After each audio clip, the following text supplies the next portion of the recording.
Hello, all, and welcome to the Fantasy and Sci-Fi Fanatics podcast. I'm your host, Daniel Coolbaugh. Today, I have with me a very special guest, Ignaz Dovidans. How are you doing today? I'm great. How are you? Oh, excellent, excellent. I always love when I can get someone on TikTok and then get them on the show. So TikTok's like my pond right now that I'm fishing out of. So I saw I your feel you books there. and yeah, I was like, oh, follow that one, add that. Here we go, Kindle. So I was very, very excited to be able to connect with you today. So definitely excited for this one. Let's see.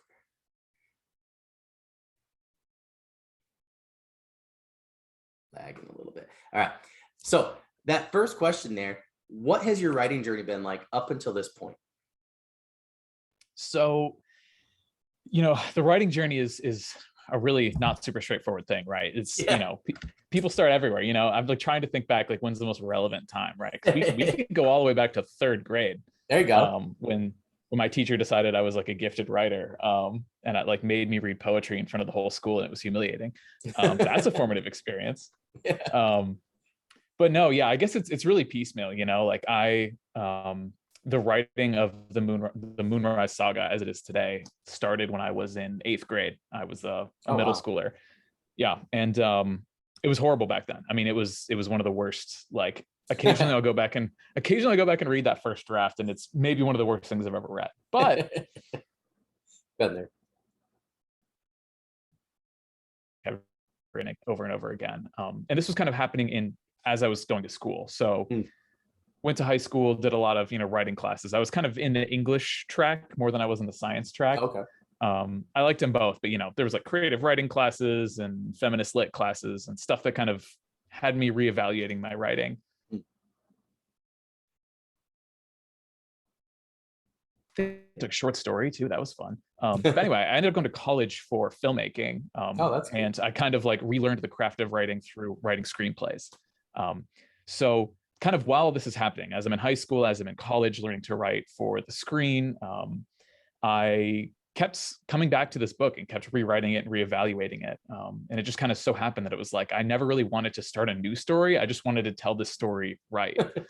And yeah, I just keep, as you go on, graduating college, entering the industry, not the publishing industry, but my industry. It's like the film, television, advertising industry, learning more and more things and putting more and more into it, eventually getting to a place where it's like, I think this bad boy might be ready to share with people. So that's kind of how it went from, words on a page to book. It's an awesome cover, by the way. Super cool. Thank you. I made it. Oh, myself. That's awesome. That's really cool. Yeah, like I said, in real life, I'm like, it's really hard to explain my career. I tell people I'm an art director, but it's so many different things. But one of those skills is doing art and design. So I was like, I'm going to make my own cover. That's cool. Did you do your own lettering too then? Yeah, this is actually trade secret here. I know this is reversed for those of you because of my webcam, but this is actually a Legend of Zelda lookalike font that I've modified. That's cool. That's really cool. So people are like, that looks familiar. And I'm like, I wonder why. Yeah. That's genius. I feel like, because as soon as I saw that, I was like, that is so cool. I was like, it just spoke fantasy. And I think that's why it was like ingrained in there from the lettering. So that's brilliant. Yeah, I mean, it was tough because it's like these covers, if you look at fantasy covers these days, there's like a dragon and a ripped dude with a sword and like a million things happening. And like my cover, I always knew it was going to be a kid looking at a sunset because that's like such an important part of this book. So I was like, how do I sell this as fantasy? So the lettering really had to carry a bunch of the weight there, because it was like, otherwise without this, you're just like, this could be anything, having the lettering on there was super important. Well, it definitely like caught my eye up top, and then that's what happened is then I like looked underneath and I was like, oh, that's fantasy. And then I looked at your profile, I was like, yep. And I actually I felt like I felt good about it that I knew it was fantasy, I was like, yes, I got one, Yeah, picking up the vibes. Yeah. So I felt like I was in the club there. But yeah, I just love the lettering. I think, I've talked to a few people who have talked about different video games that inspire them, things like that, where they tried to get, what somebody I talked to for Sci-Fi, I forget who it was like the Duke Nukem games. They love the, Duke Nukem, and they use the same lettering. And But I guess, same thing, it really drew people in. So I think I didn't think of that before. So I think that's a great thing for the audience to think about, is how to steal more Zelda things and put it into your advertising. I think that's brilliant. I'm jealous I didn't think of that. So that's really great. All right, so we're gonna go with that second question there. Excuse me. Like I just got done teaching today for the first time in like 2 weeks, and I feel like now I like don't have a voice anymore. And Oh my yeah. my kids are like, well, don't you have an interview today? I'm like, I do. I was like, I was really impressed that they, like actually like listened and everything. One of the kids was like, can I be your co-host? I was like, oh, I actually have another author that I think is gonna come co-host, but in the future. I was like, but I'll keep you in mind. I'll keep you in mind. Yeah, So good. I have to ask this one. So what is your Moonrise Saga about? And I'm going to pretend like I didn't absolutely pour over Goodreads and Amazon and things like that. So it's actually a very tough question. And this is partially because like I'm the author, I'm like way too close to it. But also it's just like it's a hard question to pin down because the series is so, multitudinous, if that's a word, and it's I like it. It's a word now. I like it. and its premise, right? So I guess like if you want to start like at a very narrow sense, the Moonrise Saga is very much at the moment a very classic fantasy adventure where you have a farm boy and there's a call to adventure. There's kind of an mysterious overarching threat. There's political drama, and the story is kind of involved these multiple POV characters coming together and working together to solve whatever this global problem is. And right now it's all very vague because only the first novella is out. So kind of on a macro level, micro level, it's kind of what we're looking at. On a macro level, it's really a fantasy story that is meant to engage with fantasy as the genre exists today, and also to kind of serve as a almost exploration of existential topics, right? Oh, that's cool. I think for me, fantasy is not about creating an alternate world to escape into. Fantasy is not about elves and dwarves. Like you can have that, like dragons and stuff, like, but for a lot of people, like if you have something like that, that's what makes it fantasy. And for me, fantasy is less about the like aesthetics of it and more about what the stories are trying to do. I think if you look at things like Harry Potter, where that's a classic fantasy story, or Lord of the Rings, two great examples that are huge franchises right now. Yeah, they're both fun. Yeah, they both have like fantasy elements like dragons and elves and dwarves and stuff. But what makes those stories fantasy is that they are worlds that are created to explore very difficult, very personal topics on either side of the author. If you look at Tolkien, the entire series is really, if you're looking at it from a top-down view, it's a series about Tolkien confronting the grief and the trauma he experienced during the World War he was involved in. And he claims it's not intentional. I'm sure it's not, because he's writing things down on the page and that's just what's coming out because that's what's on his mind. That's what he's feeling.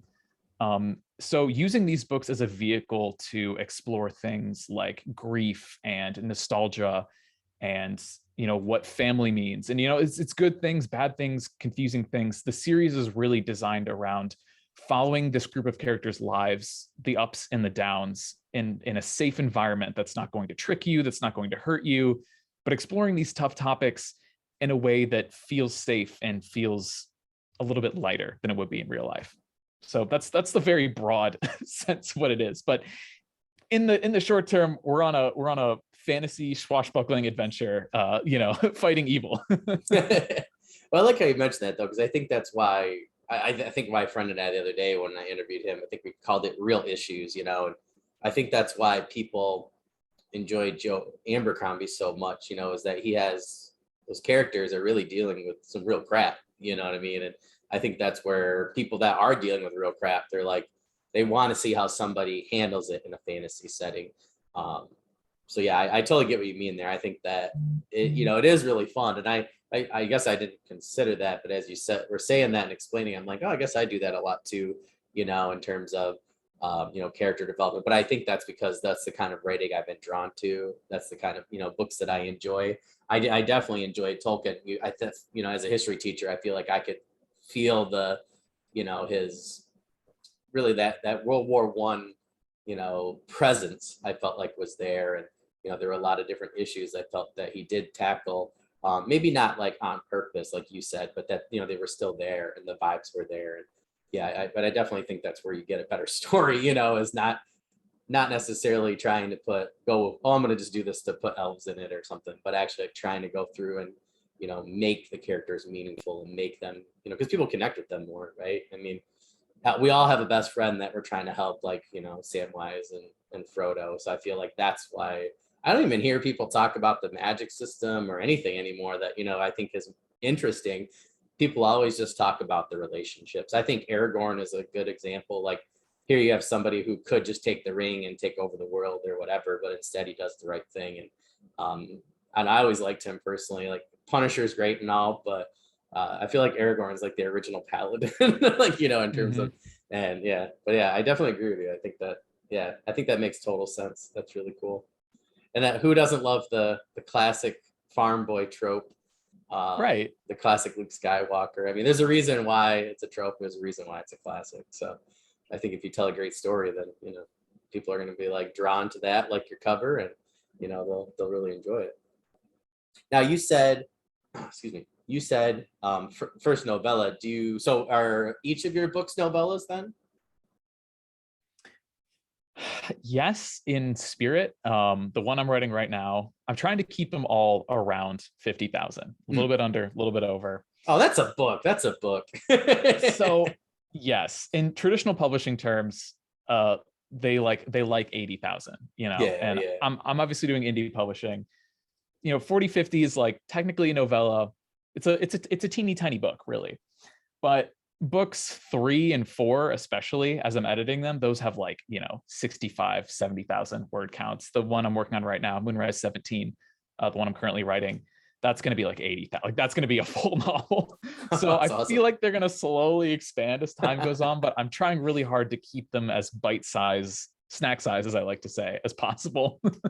No, that's fair. Yeah, I think it's a good. I always considered that. Like, I have this one like Firefly-esque mining crew that I always thought would be like a fun, and I have this one guy too that's like a Sinbad like type character. And he's just like a fun thief, and I thought, I'm like, he's kind of like it's like sword and sorcery, like Robert E. Howard sort of thing. I thought, it'd be fun to do novellas, and I feel like I love novellas personally. Like, I just bought one of the Encryptids. I had Shauna McGuire on season 1, and she was talking about one of them, and I just saw it at one of my indie bookstores. I was like, oh, cool. I can, support an author I had in the podcast and support an indie store at the same time.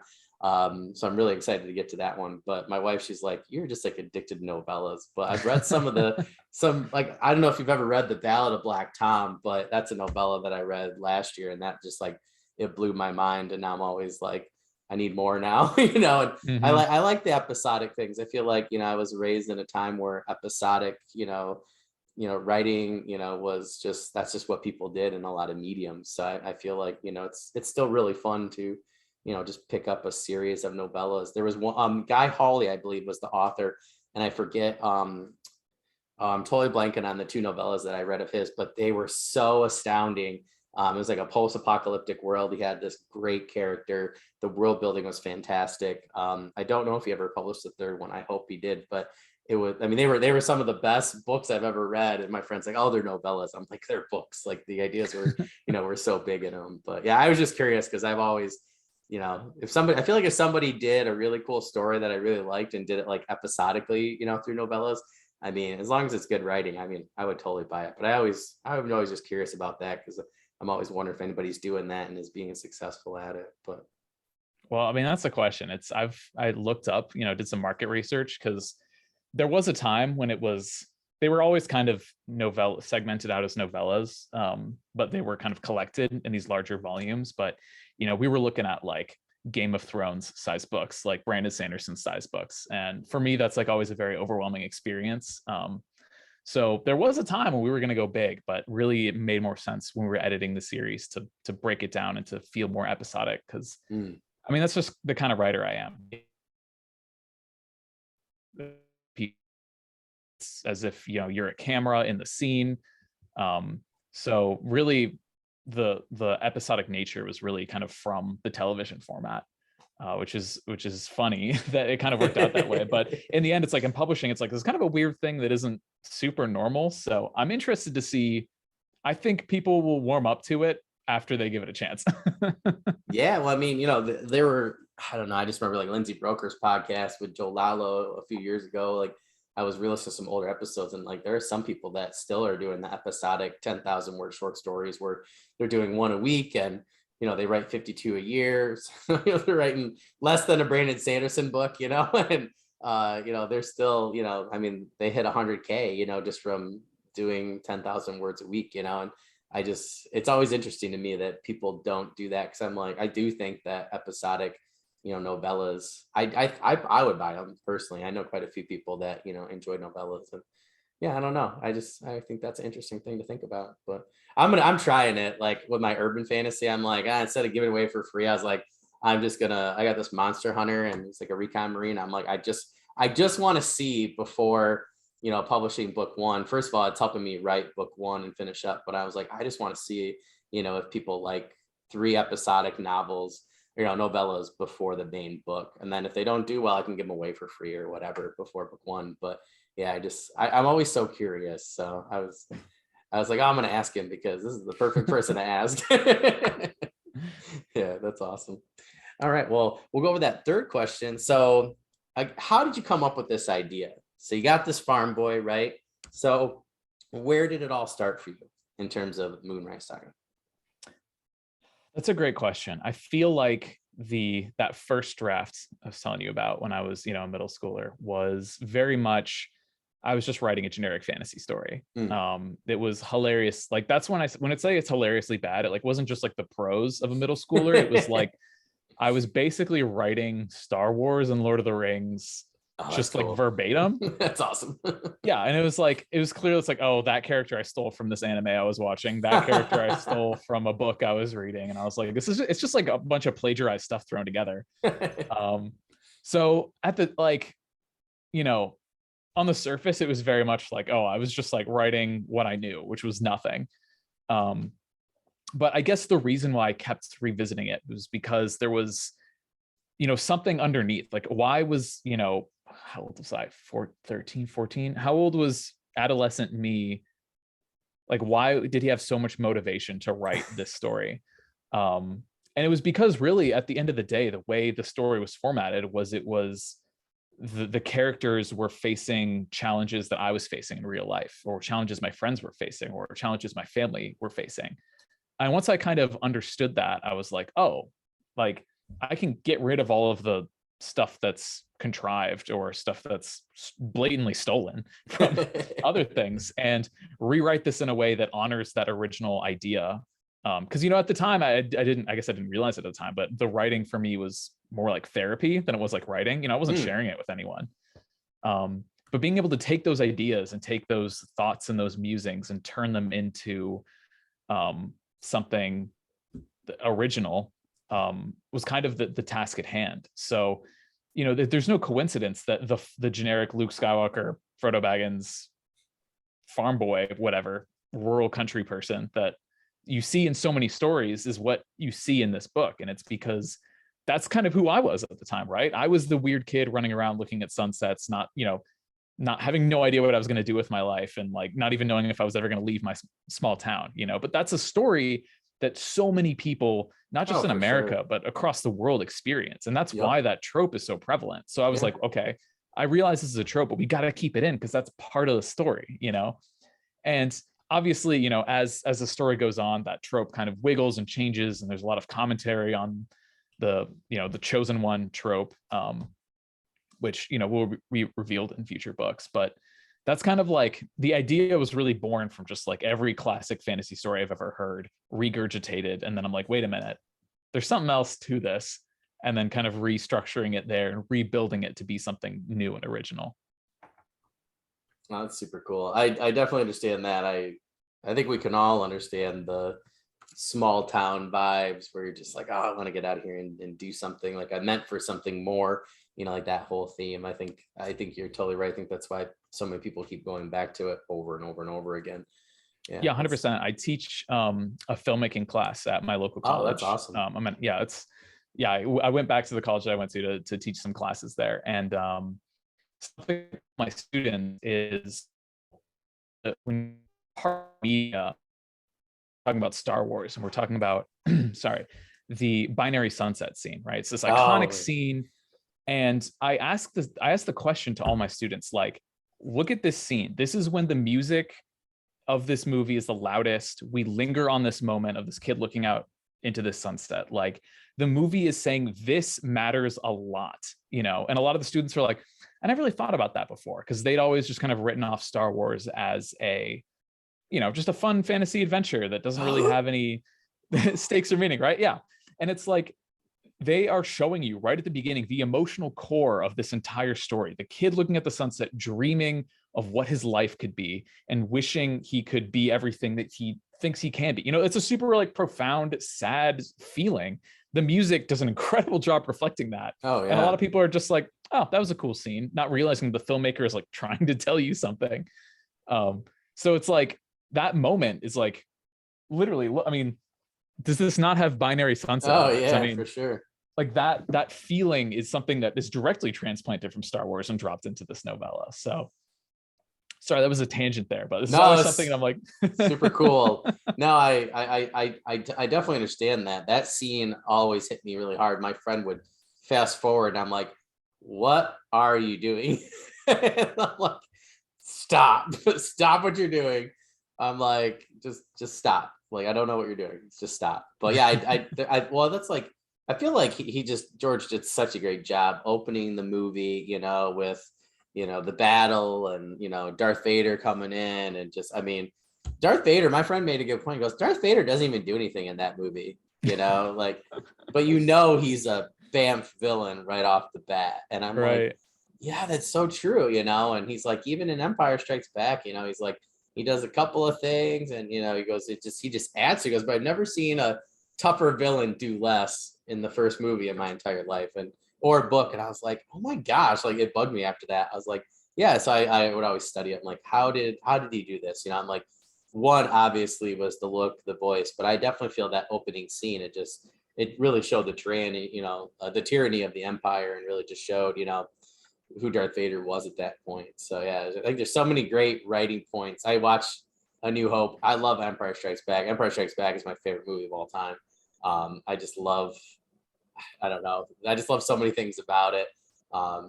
Like Cloud City was just one of the coolest things I think I've ever heard of or Oh yeah. seen, in any capacity. And even the books and comics where they add to Bespin itself, it's just like, he creates such a cool world. We just were talking about that on my last podcast. We were talking about with JCM Byrne, and we were discussing, like the fantasy or sci-fi, and we were talking about superheroes and blurring that line, and he blew my mind. I was like, yeah, I never considered superhero science fiction, but definitely, but it led from our Star Wars talk. He was like, yeah, we need to get a Star Wars panel on here. I'm like, oh, I'm definitely down for that one. So we'll put you down for that one for sure. Oh, And for sure. we'll have to bring up the sunset scene, and we'll have to see what some other people think about it. But yeah, it's such a good one. I'm going to go back and watch it again now, even if it's just for a little. I love Yoda too, where that scene where, in Empire Strikes Back, where he's talking with Luke about the Force and, where the Force comes from. And he's like, the tree, the rock. And like, I mean, that was just such a Chills every profound, time. yeah, like Yeah. just sometimes I'll just go back and watch that part. I actually use that part to explain Native American, some Native American religions that we talked about, particularly in the Southwest, for my history classes. And like the Algonquins here, like in my local area of New York and Michigan. And we use a couple of those, like Pocahontas is a great example, like just we love, like, the colors of the wind, and just that like whole sense of harmony with nature. But yeah, I always, my buddy, my co-teacher is like, you're just trying to show more Star Wars. I'm like, no, but it totally fits, but maybe I am. it's my class, so I can do what I want, right? So Exactly. gonna incorporate them into the Star Wars fandom. So for that fourth one, how have you grown your audience with your TikTok? I obviously found you on TikTok, so I was just curious. That I like your videos. I love your updates. So what really spurred you on in terms of using TikTok to kind of build your platform? So honestly, the truth is that everything else does not work. That's so true. Twitter's dead, man. Like Twitter's it's so Twitter's dead. dead. Instagram is filled with bots. Like, Oh, it's so you bad. know, Instagram's the worst. yeah, I tried my best at as many platforms as I could, and TikTok is really cool. The issue that I didn't want to do it at first because I was really not trying to put my face next to this series quite so much. I originally, had hopes that I could just, put them out there and the people would come, and it was like, that's not really how it works. Like, 10,000 other people release a book like every single day. Like you have to like get out there and like literally, you can't be on the physical streets necessarily, but you can be on the digital streets and start pawning your book off left and right. And it was like that's essentially what I had to do. And the second I started putting my face on the videos, I got traction immediately, which is great. I was able to grow a whole bunch of followers. I was able to engage with an audience, which is like engaging with an audience. Like I've been able to do that since like the early days of YouTube. Yeah, So like yeah, that's true. I was like, this platform is actually incredible. So fingers crossed that it stays incredible. Yeah, Doesn't yeah. like do what these other platforms did. But Pull a summer Twitter and change the entire algorithm so the writing community died. yeah, Like it drives me nuts. I used to have 150. My wife be like, "Who's texting you?" Like jokingly, I'm like, "It's just Twitter." She's like, "My gosh!" Like there was one day where I had 275 interactions. Just from writing, like not like personal stuff. I just got bored, so I counted. I was like, "Holy moly!" And I was like so excited. And then they changed everything in the summer, and last summer it just died. I mean, the other day I had the first time where I had like 100 interactions in a day, and that was 90 more than my average from now since last summer, like almost a whole year. I couldn't believe it. So yeah, like I feel like TikTok is definitely the way to go. I know a couple authors like yourself around there are just like, bam, I'm posting this, and then quite a few views and things like that, and likes, things like that. But yeah, it's interesting that you said you put your face on there rather than your books. Like I've heard quite a few people say that recently. So it's interesting to me that I think that speaks to what audiences want, as they want to. I think that's why I love podcasts. I listen to podcasts about writing all the time. It's why I do podcasts. It's why, I love learning and, hearing about your books and what you've done and your thought process. So I definitely think you're onto something there with, I think my friend called it at face value, which I liked. But yeah, that's very interesting. All right, yeah, so do you have a particular set of videos? Like I know you're doing updates and things. I try and keep track of all of them. But do you have like a particular like plan throughout the week or a day? I know they say you're supposed to post 3 times on there, to be successful. Have you found anything in particular that works really well for you? Yeah, it's hard because the algorithm is so Yep. mighty and mysterious. Yep. I had one of my students was just randomly like a TikTok famous person. I was like, oh, this is incredible. So I was like, Oh wow. so I have a few questions for you, TikTok famous student. And he basically gave me the down low. He was like, you do whatever it takes to get views. And I was like, wow, that's intense. And he's like, yeah, he's got like a group of people he's one of those TikTokers that like goes into like Walmart and does like weird things or whatever. So he's got a team of people who does that. And he's like, we release like 6 versions of every TikTok, each with a different first 5 seconds to like test what the engagement is. And he's just like, you essentially have to fire a machine gun of content at the wall until the algorithm takes something. So that's essentially been my strategy, is just like every idea under the sun I can think of. And it's crazy because I'll do some experiments sometimes and I will repost the same video like a month apart. First time it gets like 200 views, the second time it gets like 2,000 views. And it's like, it's the same video. I guess essentially, so from my understanding, TikTok will shoot out they do like tiered test showings basically. So they will send you upload a video, they will send it to your followers and a random group of 200 people who they think might be interested. if it gets good viewer retention for those first 200 people, it will send them to another 500 people. Oh, that's interesting. If it gets good viewer retention there, and that's how it starts to build and build and build. And it's the reason why you don't see views right away on your TikToks. And if you do get a viral TikTok, it doesn't happen until like a day or two later. It's because TikTok's algorithm is sending it to different larger and larger swaths of people. So I had a couple that got like 300,000 views, like a huge like view count. Unfortunately, they had nothing to do with my book, so whatever. But I only do well with Star Wars, like just Star Wars memes. Yeah, exactly. You got to like slip it in there. Like a lot of my videos lately have been like, here's a completely unrelated topic. By the way, I wrote a fantasy book. Anyway, blah, blah, blah, blah, blah.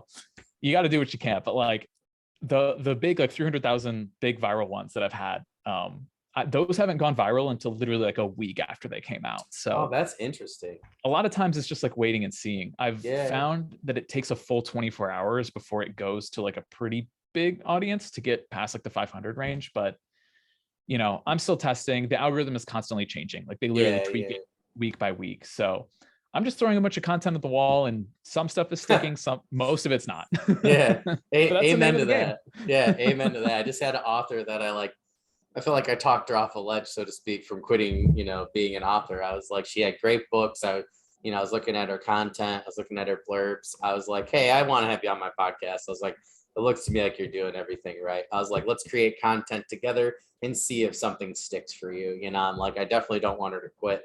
I thought she had a great product. So, but I told her, I was like, I definitely understand. I'm like, I probably should be doing more writing this week, but I've been trying to get a few more things going, on TikTok in advance, like you said, so that hopefully by next week when I'm doing my first novella for this series, I can, put some updates and news out there where it kind of snowballs or kind of goes into that wave. I have noticed that, like, I tested this the other day with a few videos that did pretty well for me. And I just want to throw it out there for the audience. I did notice that when some of my videos were losing traction, when I commented or added a new comment as a creator, then it seemed to, and I did this for like 10 different videos. Every time I did that, it seemed to generate likes again, or it seemed to push it back out there.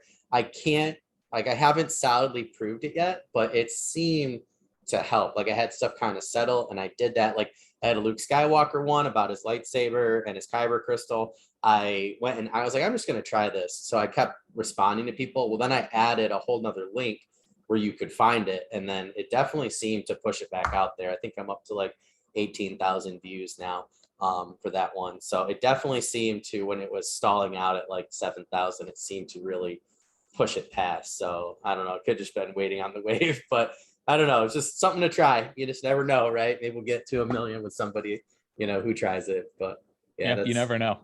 It's really good. I'm so glad I asked you that, because now I'm going to be trying to do something very similar. Maybe I should do that too. Like, oh, on an unrelated note, I have a podcast. But anyways, yeah. I do remember one that you had the other day where I liked that. I was like, oh yeah, bam. It's like that one. I thought it was really funny. I was like, that's a good strategy. So what has been your experience writing book 1 versus book 2? I always like to ask people that. I feel like it's always a totally different game when you write book 1 or 2 or book 3 versus book 2. It's weird because book 2 is not book 2 in the traditional sense. Book 2 is really part 2 of 5, because all of these novellas are grouped into volumes of 5, where you have it's a 5 act structure. Really, you have an introduction, a catalyst, a reaction, a climax, a response.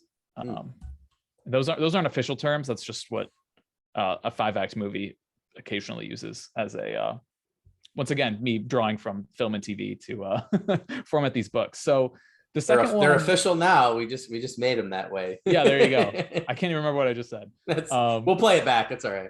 Yeah, it's okay. Well, we're on the tape. Yeah. So the second one I wrote when I was also in middle school. I think I wrote 1 and 2 together. Oh wow. Yeah. That's a first for us. Yeah, I think 1, 2, and part of 3 I wrote together. Wow. It was really just one rambling story at the time, and then I eventually cut it into pieces. So, and writing and editing 1, I've been editing book 1 for literal like over a decade, obviously at this point, but it's like I've been doing it with the knowledge of books 2 and books 3 and books 4 and 5 all the way up to, I think I was writing 16 when it published. So Oh wow. there's a lot of things planted on early on, and it's been a really nice way to have so much written already. It's been a really nice way to make sure nothing feels like a book 2 or nothing feels like I'm just spinning my wheels, Yeah, because yeah. I'm writing and editing so far ahead that I'm able to come back and refine these books in a way that it doesn't feel like you have like book 2 syndrome, or it feels like we don't know where we're going yet, or we're kind of dilly-dallying on the way to the actual story, which has been really nice, because it's like people so far have loved book 2 more so than book 1.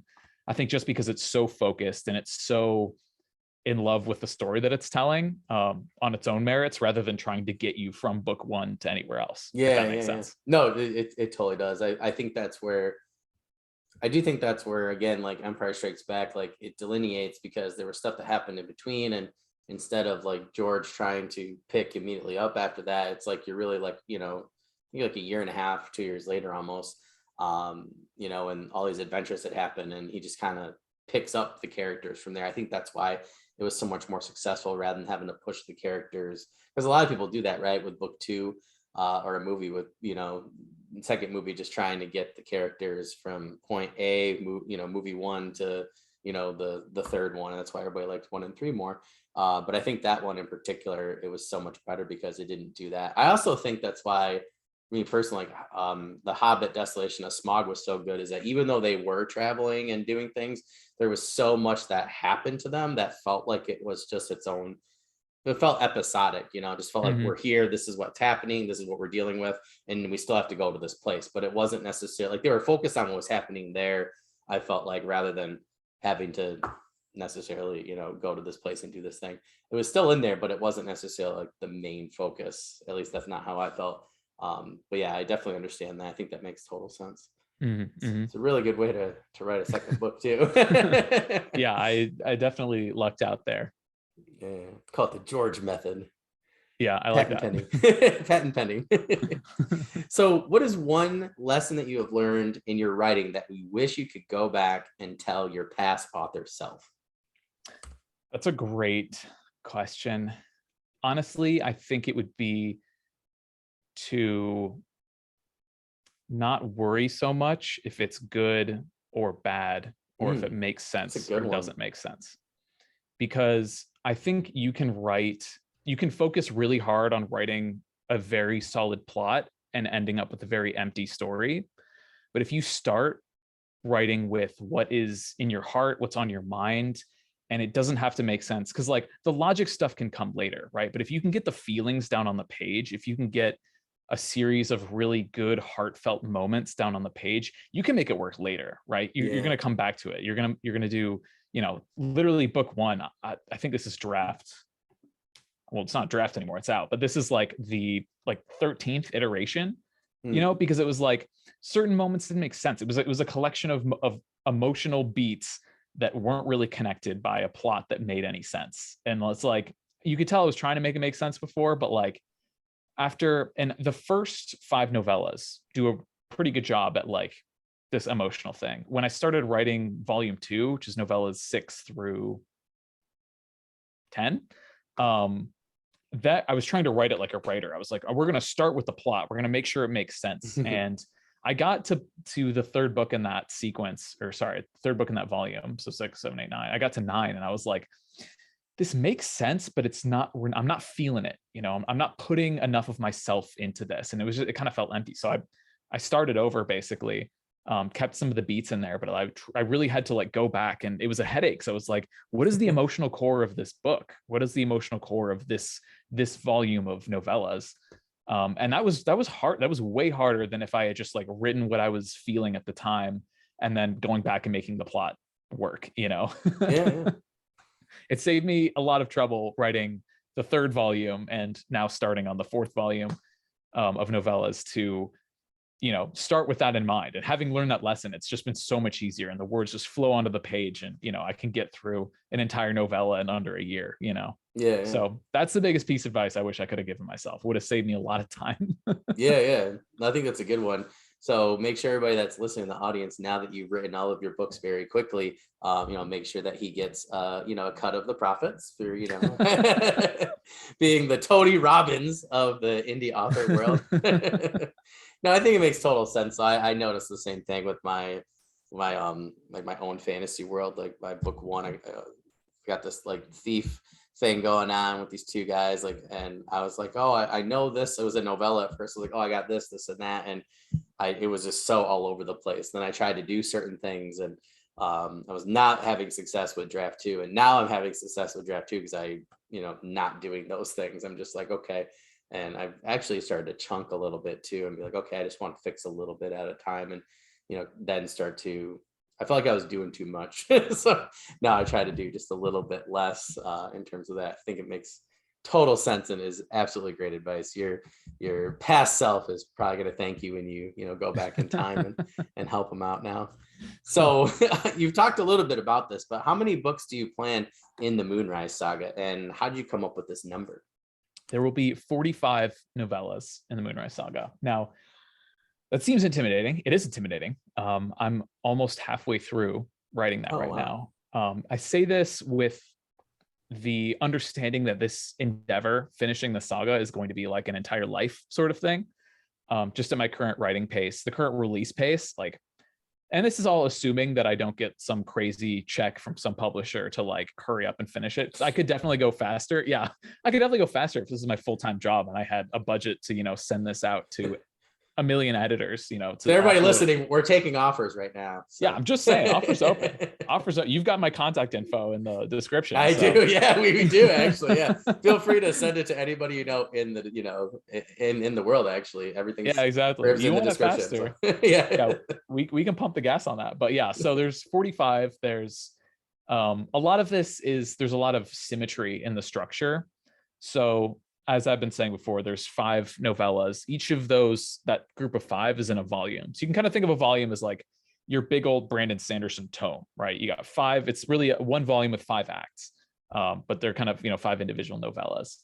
And then there's the trilogy of volumes, which creates a sequence. So you've got 15 novellas in 3 volumes in one sequence. And there's going to be 3 sequences overall. So you have this like nice kind of mathematic, groups of things that kind of get bigger and smaller, 3 sequences. It's a trilogy of volumes, a trilogy of sequences. And I landed on that number just because a lot of it was, the structure to me was really important to keep me on track, to understand where things were going. I never liked to be someone who just kind of wrote with no idea of where things were going. I was, even when you're not sure what the ending is, and if the ending has to change, having, I'm a big person who, if I have to write a name on an envelope, I have to write the first letter and the last letter and then fill out the middle to make sure it's centered. So that's honestly what this is. It's building that structure ahead of time so I can make sure I'm on schedule, make sure I'm on pace, and make sure that all the beats are where they're supposed to be, and we don't end with this long run-on sentence. There's a big tradition today of fantasy authors maybe never finishing their work. Who knows? They're still alive, but who could that be? Who could that be, right? But it's like, I wanted to start out being like, no, like I know where this is going. I know where it ends. I know what all 3 sequences are about. I know what all the volumes pretty much are about. The more specific you get, the more I'm like, I don't know what this volume is going to be. We'll see, or what this novella is going to be, but we'll see. But I really wanted to start with that structure ahead of time. So I have 45 novellas. That's really not going to change. If there are more, it's going to be like bonus content, like a prequel novella or a sequel novella or a companion novella. Cool. But the core series of the Moonrise Saga is going to be 45. That was the plan from the start. Still the plan. I'm guessing it's going to always be the plan because everything is pretty much mapped out. Yeah. Well, that's awesome. Well, I guess we'll take out the pantser or planner question because you already got that answer. But no, that's awesome. Right. I think that's really cool. I my own fantasy stuff, like I have certain characters in certain books that like I want to be like a core group, but I always like the Avenger style, like everybody assemble kind of thing. And I'm doing that for my urban fantasy stuff too, where I'm going to be doing like a trilogy of like my 5 different characters who have their own trilogies, hopefully series.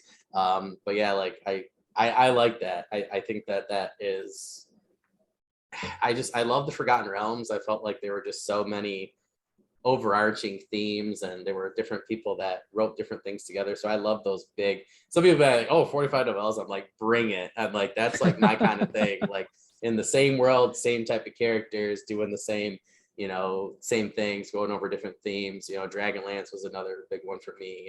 Eberron. So that's definitely up my alley. So that's very exciting. That's awesome. All right, well, we'll go with that last one there. Do you have any promos, news, updates, or current projects that you would like to share with us? Yes. So you better believe I have both of them. The first two novellas, this is one, this is two, and the Moonrise Saga are available right now. I'm holding them in my hands. These aren't test copies. These are bad boys you can buy right now. So I've got Amazon links in the description, hopefully. Yep, we will. Yep.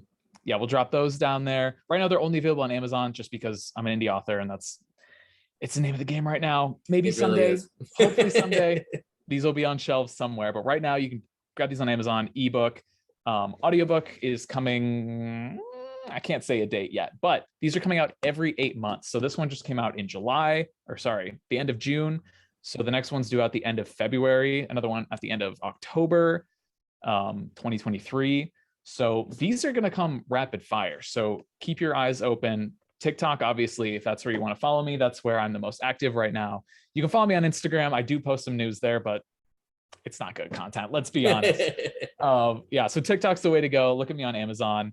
You can get all the updates there. I do have a newsletter that I'm sending out. So that's all on my Linktree link it's got everything on it. The newsletter is a great place to find news if you're like interested in not quite TikTok-y content. Cause yeah, TikTok, a lot of the content is just like, hey, like, look at this thing, and at some point you're like, this feels too much like content, not enough. Like I actually want to know what's going on with the series. So more thorough updates are on my newsletter.